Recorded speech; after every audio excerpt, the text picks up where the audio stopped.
नमस्कार दोस्तों, मैं जानवी आपका स्वागत करती हूँ एक बार फिर से हमारी सीरीज निवेश के रिस्क में। अब तक हमने काफ़ी रिस्क के बारे में चर्चा की। अगर आप कोई भी एपिसोड मिस कर गए हैं तो ये सारे एपिसोड आप हमारे ऑफिशियल यूट्यूब चैनल्स पर देख सकते हैं। और आज का टॉपिक शुरू करने से पहले स्वागत करते हैं certified financial planner Forum Shah का। फोरम, स्वागत है आपका आज के एपिसोड में। और आज हम चर्चा करेंगे महंगाई से रिस्क के ऊपर। महंगाई एक ऐसा विषय है जिससे सब परेशान रहते हैं।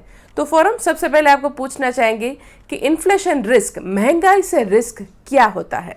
हाय जानवी, आज हम बात कर रहे हैं इन्फ्लेशन रिस्क के बारे में। इन्फ्लेशन का मतलब क्या होता है? अगर सरल भाषा में बताऊं मैं आपको, तो इन्फ्लेशन मतलब किसी भी चीज़ में होने वाली बढ़ोतरी। तो जब हम पैसों के बारे में बात करते हैं तो इन्फ्लेशन का मतलब ये होता है कि जिस भी वस्तु को हमें खरीदना है उसके भाव में होने वाली बढ़ोतरी। अब ये एक रिस्क क्यों है? मान लीजिए आज मेरा गोल है कि मुझे आज से लेके 6 महीने बाद एक मोटरसाइकिल खरीदनी है। उस मोटरसाइकिल की कीमत आज 50,000 रुपीज़ है। तो मैं ऐसे सोचती हूँ कि मैं पहले थोड़े पैसे इकट्ठा कर लूँ, 6-7 महीने बाद जब भी मुझे वो खरीदना है तब तक मैं पैसे जमा कर लेती हूँ और फिर मैं खरीद लूँगी।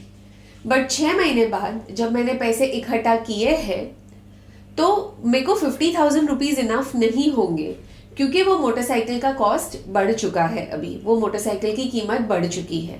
तो मतलब मेरे पैसे जमा किए हुए पैसों से मैं वो मोटरसाइकिल नहीं खरीद पाती। ये जो प्राइस में इंक्रीज होती है उसे हम इन्फ्लेशन रिस्क कहते हैं। अब ये जो इन्फ्लेशन रिस्क है ये हर किसी को लागू होता है। ऐसा नहीं है कि सिर्फ मेरे लिए ही वो मोटरसाइकिल की कॉस्ट बढ़ गई है, बाकी किसी को खरीदना है उनके लिए भी वो कॉस्ट बढ़ी हुई ही है। इसका मतलब ये हो गया कि वो इन्फ्लेशन रिस्क जो है वो सिस्टम में एग्जिस्ट करता है और हम उसे अवॉइड नहीं कर सकते हैं। वो एक नॉन ट्रांसपेरेंट रिस्क है। हम इन्फ्लेशन रिस्क को क्यों अवॉइड नहीं कर सकते? इन्फ्लेशन रिस्क को हम कैसे कम कर सकते हैं, आइए एक उदाहरण के तौर पे समझते हैं। मान लीजिए कोई दिन ऐसा है जहाँ पे हमें बहुत सारे घर के बाहर रह के काम खत्म करने हैं और गर्मी की सीजन है, तो हम हमारा दिन प्लान करना चाहिए। वो हमारा दिन हम ऐसे प्लान करेंगे कि हमें कम से कम तकलीफ हो गर्मी के वजह से। तो थोड़े बहुत जो काम है वो सुबह के टाइम में जब धूप तेज नहीं होती तब हम खत्म कर सकते हैं। कोई काम ऐसे होते हैं जहां हमें ऑफिस विजिट करना हो, तो जब तेज धूप है तो हम इंडोर्स वाले काम खत्म कर सकते हैं। या फिर हमारी सहूलियत के हिसाब से हमें प्रोटेक्ट करने के लिए हम एक अम्ब्रेला यूज कर सकते हैं या फिर कोई सन प्रोटेक्शन लोशन भी यूज कर सकते हैं। तो इसमें हमने हमारी सहूलियत के हिसाब से प्रोडक्ट्स यूज किए हैं या चीजें की हैं ताकि हमें कम से कम रिस्क हो वो गर्मी वाले दिन का।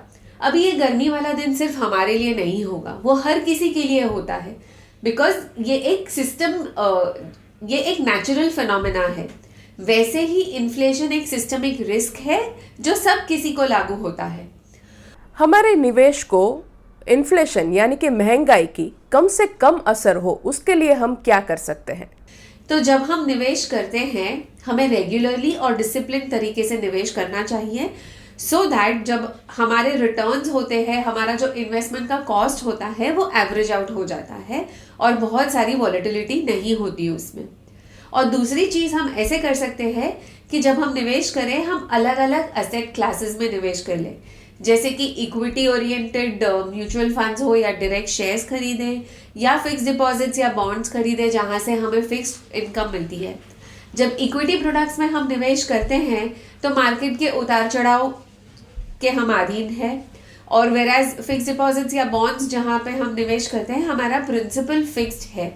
तो जब अलग अलग प्रोडक्ट्स में अलग अलग असेट्स में हम निवेश करते हैं, हमारे जो रिटर्न्स मिलते हैं उन असेट्स से वो एवरेज आउट हो जाते हैं और वो हमें इन्फ्लेशन को बीट करने में मदद कर सकते हैं। फोरम, बहुत शुक्रिया ये सारी जानकारी देने के लिए। और अंत में आपको बता दें, यह सीरीज सर्टिफाइड फाइनेंशियल प्लानर और लेखक गौरव मशरूवाला की किताब इन्वेस्टमेंट रिस्क के ऊपर से बनी है, जो आप Amazon और अन्य ऑनलाइन साइट पर से खरीद सकते हैं। अगले एपिसोड में पुनः निवेश से रिस्क के ऊपर चर्चा करेंगे। तब तक के लिए नमस्कार।